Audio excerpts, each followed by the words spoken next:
Salam sejahtera dalam kasih Tuhan Yesus Kristus. Pada pagi hari ini menjadi harapan, menjadi doa saya bahwa sidang jemaat Tuhan, kita semuanya dalam keadaan diberkati oleh Tuhan. Saatnya kita akan mendengarkan firman Tuhan. Mari kita berdoa terlebih dahulu. Bapa dalam surga, kami akan mendengarkan firman-Mu. Biar firman-Mu menjadi berkat, menjadi kekuatan dalam kehidupan kami. Kami sambut firman-Mu dalam nama Tuhan Yesus. Haleluya. Amin. Saudara yang saya kasih dalam Tuhan, firman Allah pada pagi hari ini saya beri tema menerobos kemustahilan. Saudara, kata menerobos biasanya dalam perjanjian lama, apalagi dalam kitab Raja-Raja, itu sering digunakan ketika bangsa Israel maju untuk berperang, untuk menghadapi musuh-musuh yang ada. Maka kata ini sering dipakai bagaimana bangsa Israel, tentara Israel, rakyatnya maju dan mereka mengalahkan musuh yang coba mengancam kedaulatan bangsa Israel. Nah, saudara yang saya kasih dalam Tuhan, sehingga orang yang mampu menerobos, dia punya syarat. Yang pertama, dia harus dewasa. Karena anak-anak tidak mungkin dia maju berperang untuk melawan musuh yang dengan segala persenjataan yang ada. Di dalam kitab 1 Korintus pasal 13 ayat yang ke-11 firman Allah berkata, "Ketika aku kanak-kanak, aku berkata seperti kanak-kanak, aku merasa seperti kanak-kanak, aku berpikir seperti kanak-kanak.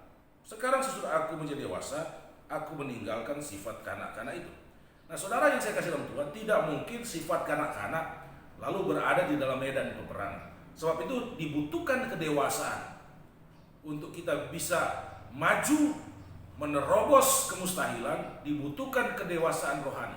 Karena orang yang dewasa rohani tentunya akan mampu menghadapi hal-hal yang mustahil, hal-hal yang tidak mungkin, hal-hal yang sulit.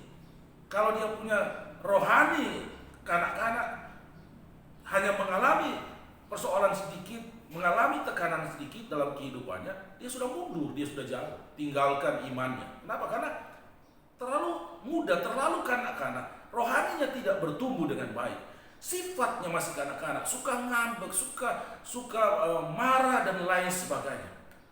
Saudara tidak mungkin dapat menerobos kemustahilan kalau kita tidak hidup dalam kedewasaan. Di dalam Yohanes pasal 9 ayat 23 firman Allah berkata, "Itulah sebabnya maka orang tuanya berkata, ia telah dewasa, tanyakanlah kepadanya sendiri." Ada satu peristiwa di mana orang yang buta bisa melihat, lalu orang bertanya, "Siapa yang menyembuhkan engkau?" Bertanya kepada orang tua. Maka orang tua berkata, "Dia sudah dewasa, anak kami sudah dewasa, dia bisa bertanggung jawab, dia bisa menyampaikan sendiri apa yang terjadi dengan dia, apa yang dia alami sehingga dia mengalami kesembuhan, siapa yang melakukannya."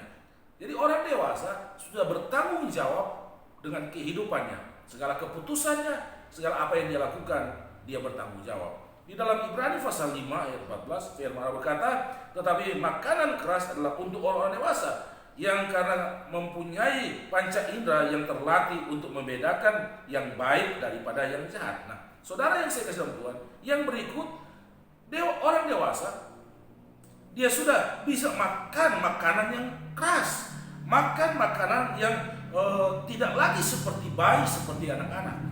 Nah, saudara, ketika dia makan makanan yang keras, maka tentunya efek dari apa yang dia makan itu berpengaruh di dalam tubuhnya, tenaganya, kekuatannya.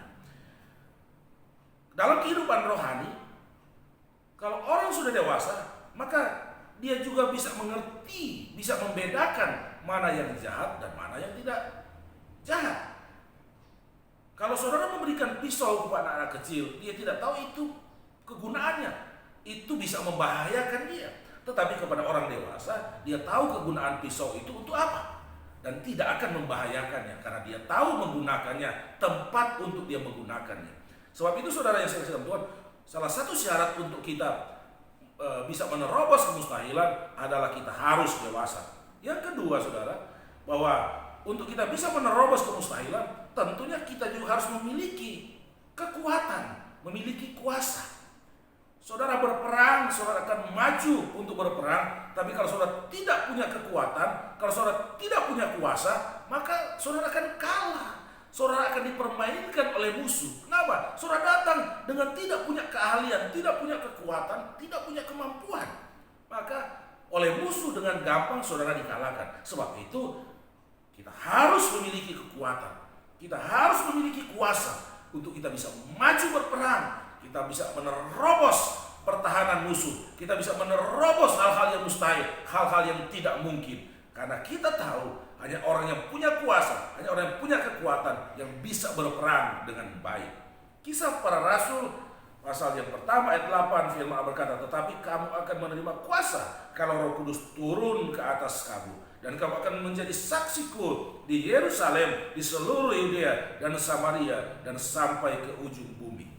Saudara melihat dalam kehidupan rohani pun firman berkata, kalau kamu memiliki kuasa, kalau Roh Kudus turun dan kamu memiliki kuasa, maka kamu menjadi saksinya Tuhan.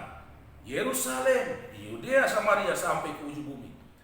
Nah, saudara-saudara tidak bisa pergi menyampaikan berita Injil kalau saudara tidak punya kuasa, tidak punya kekuatan yang benar, yang baik. Kita ingat bagaimana murid-murid ketika mereka belum punya kuasa, mereka belum memiliki kekuatan yang benar, maka mereka lari kocar kacir, mereka tinggalkan Tuhan.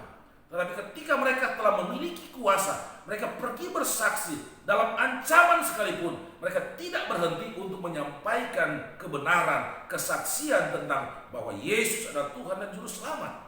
Nah, ini yang perlu saudara, harus memiliki kuasa. Kita harus memiliki kekuatan untuk kita bisa maju, untuk kita bisa berperang, untuk kita bisa menerobos kemustahilan.